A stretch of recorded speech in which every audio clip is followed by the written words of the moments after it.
আবার বেশ কিছু ক্যাকটাস স্যাকুলেন্ট ক্রয় করেছি।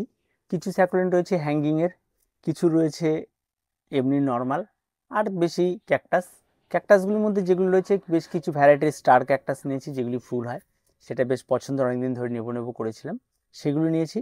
আর নিয়েছি একটা ভেরিগেটেড, যেটা লাল কালারের হয়ে থাকে, সেটা একটা নিয়েছি। আর মূলত এই সমস্ত গাছগুলি যখন অর্ডার করা হয় তখন এই সমস্ত গাছগুলিকে যেমন দেখানো হয়, তারপরে যখন আসে তখন এদের জরাজীর্ণ অবস্থা দেখে মনটা খারাপ হয়ে যায়। এর আগেও একটা ভিডিওতে আমি বলেছিলাম এই সমস্যাটি হয়, তো ক্যাকটাস স্যাকুলেন্টের ক্ষেত্রেও এটা হয়। এবং এই গাছগুলি যেহেতু অনেকটা মজবুত গাছ, এদের কাণ্ডে নিজেদের খাদ্য তৈরি করার মতো ক্ষমতা রয়েছে, সংরক্ষণ করে রাখার মতো, তো এই সমস্ত গাছও চট করে নষ্ট হয় না, তো গাছগুলি আসে ঠিকঠাকই থাকে। তো এই ধরনের গাছ আপনারা হয়তো ক্রয় করতে পারেন। তো প্রথম অবস্থায় এসে আপনাদের এই সমস্ত গাছগুলির জন্য যখনই প্যাকেট থেকে বের করবেন একটা দিন রেস্টে রাখবেন, ঠিক আছে? একদিন রেস্টে রাখবেন, বাইরে একটু হাওয়া খাওয়াবেন, ঠিক আছে? সেটা কিন্তু ছাদে রোদের মধ্যে এনে নয়, আপনার ঘরের ভেতরে রাখতে পারেন, ঘরের ওয়েদারে যে কোনো একটা জায়গায় যেখানে ছায়া থেকে থাকবে এরকম একটা জায়গা থেকে। তারপর আপনাকে কি করতে হবে, তাদেরকে অ্যান্টিফাঙ্গাল একটু স্প্রে করে রাখতে হবে, হালকা করে জল, অ্যান্টিফাঙ্গাল দেওয়া মানে অ্যান্টিফাঙ্গাল জল দুটোই পড়ে গেল, সেটা একটু রেখে দেবেন কয়েক ঘন্টা। তারপরে আপনি মাটি প্রস্তুত করুন। যেহেতু এগুলি ক্যাকটাস, তাই আমি এখানটা ঘেঁস নিয়ে নিয়েছি। আর ঘেঁসের সঙ্গে যে বিষয়টা আমার সবসময় মাথায় আসে সেটা হচ্ছে ইটের টুকরো। আর ঘেঁসের মধ্যে তো বালি মাটি এগুলি তো রয়ে গেছে হালকা হালকা করে। আর আপনাদের যদি রেশিও জানতে চান তাহলে বলবো 70% আপনারা ঘেঁস নেবেন, আর তার সঙ্গে আপনারা 10% ইটের টুকরো নেবেন, আর বাকি 20% আপনারা কম্পোস্ট। এর মধ্যে 10% বালি ব্যবহার করুন, আর 10% আপনার কম্পোস্ট ব্যবহার করুন, যেটা আপনার রয়েছে ভার্মি কম্পোস্ট, হাড় গুঁড়ো, শিংকুচি, নিমখোল, এই সমস্ত কিছু মিক্স করে একটা মিশ্রণ তৈরি করুন। আরও অনেক কিছু দেওয়া যেতে পারে, প্রয়োজন নেই, সহজভাবে করুন। তো এবার এই মিশ্রণটা তৈরি হয়ে গেল। এবার আপনাকে এই জায়গাটাতে একটু ধ্যান দিতে হবে। এবার গাছগুলিকে আপনারা যখন পটিং করে ফেলেন, পটিং করার পর দেখা যায় প্রচুর গাছ রয়েছে নষ্ট হয়ে যাচ্ছে। পটিং করার পর যে সমস্যাটি হয় সেই সমস্যাটি নিয়ে কেউ কখনোই মাথা ঘামায় না। প্রথম কথা হচ্ছে গাছটিকে এমন একটা জায়গায় রাখতে হবে যেটা খোলামেলা জায়গায় কিন্তু ছায়াচ্ছন্ন, ঠিক আছে? হালকা রোদ লাগতে পারে, কোনো অসুবিধা নেই, সেরকম একটা জায়গা পেয়েছে আপনাকে সেটা রাখতে হবে। তার জন্য সেই জায়গাটিতে কতদিন থাকবে, অন্তত 45 ডেজ গাছটি থাকবে, এরকম একটা মাইন্ড ঠিক করে এরকম জায়গা দেখে আপনাকে রাখতে হবে। তারপরে আপনাকে যেটা দেখতে হবে সেটা হচ্ছে গাছে আপনি লাগিয়ে দেওয়ার পর আপনাকে গাছে অ্যান্টিফাঙ্গাল স্প্রে করতে হবে। যখনই প্রথম অবস্থায় লাগালেন তখনই পুরো গাছে অ্যান্টিফাঙ্গাল স্প্রে করবেন, বা অ্যান্টিফাঙ্গাল করানো জল দিয়ে আপনাকে স্নান করিয়ে দিতে হবে, দুটোর একটাই স্প্রে করে দেওয়াটাই সবচেয়ে বেস্ট। পুরো গাছে করে দিলেন। তারপরে যে বিষয়টা থাকে সেটা হচ্ছে জল। অবশ্যই প্রত্যেকটা গাছ লাগিয়ে দেওয়ার পর গাছে জল দিয়ে দিবেন। যখনই জল দেবেন দেখবেন গাছের মাটিগুলি এবং ঘেঁষগুলি আরো শক্ত করে গাছকে ধরে রাখবে, এই কাজটি করবে। তা অবশ্যই আপনার জলটা দেওয়ার প্রয়োজন রয়েছে।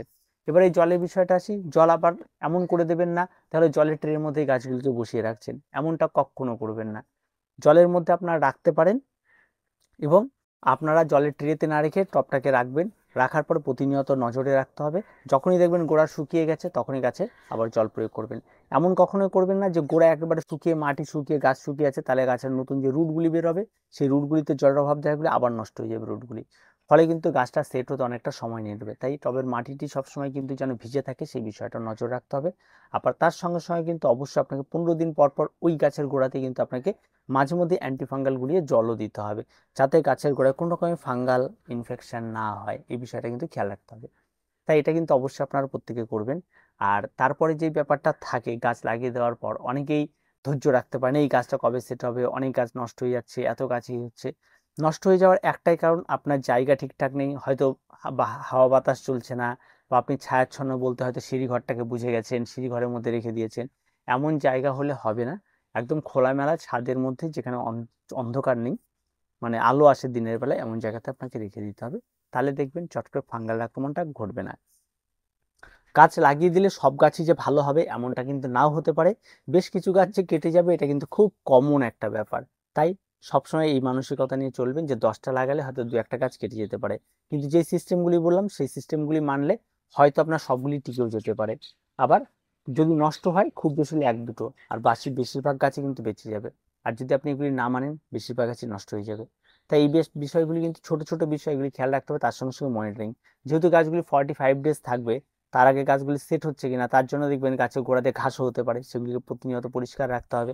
আপনাকে গাছের প্রতি নজর রাখতে হবে ঠিকঠাক আছে কিনা, এই ব্যাপারগুলি কিন্তু খেয়াল রাখতে হবে। গাছ লাগিয়ে দিলাম আর গাছ এখানে সেট হয়ে যাবে তাহলেই খুব ভালো, আমি সবসময় ছোট টবে গাছ করি সবার প্রথমে, তার কারণ হচ্ছে এই টবগুলিতে গাছ সেট হয়ে গেলে বড় টবে পরবর্তীতে দিই। আর এই সময় কিন্তু অবশ্যই আপনাদের তাই করা উচিত। ছোট টবে সবসময় দিয়ে দেবেন গাছগুলিকে। গাছ দিয়ে দেওয়ার পর আপনার যখন দেখবেন গাছ সেট হয়ে এসছে, গাছের উল্টে দেখবেন রুটগুলি নিচ দিয়ে বেরিয়ে এসছে, তখন বড় টবে ট্রান্সফার করবেন। এটা করতে কিন্তু অনেকটাই সময় লাগতে পারে, অনেকটা টাইম এই টবের মধ্যে রাখতে হবে, ততদিন কিন্তু ধৈর্য ধরে আপনাকে এই গাছগুলিকে এর মধ্যে রেখে দিতে হবে। ঠিক আছে, এগুলি রিপোর্ট কখন করবেন এর কোনো নির্দিষ্ট সময় নেই, সারা বছর যখন ইচ্ছা আপনার মন চাইবে আপনি রিপোর্ট করে ফেলতে পারেন, কোনো অসুবিধা নেই। তাই রিপোর্ট করেন অত ভাবার কোনো কিছু নেই, ক্যাকটাস এবং স্যাকুলেন্টে যখন আপনার মন চাইবে আপনি করে নিতে পারবেন, শুধু গাছগুলিকে সেট হতে হবে।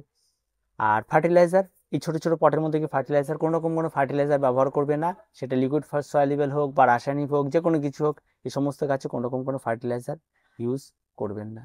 ধৈর্য ধরে থাকবেন অন্তত 45 ডেজ, ততদিনে গাছগুলি সেট হয়ে যাবে। তারপরে যদি আপনি আরও সময় নিতে চান আরও সময় নিতে পারেন, অন্তত 6 মাস এই টবের মধ্যে এই গাছগুলিকে রাখতে পারবেন নির্দ্বিধায়।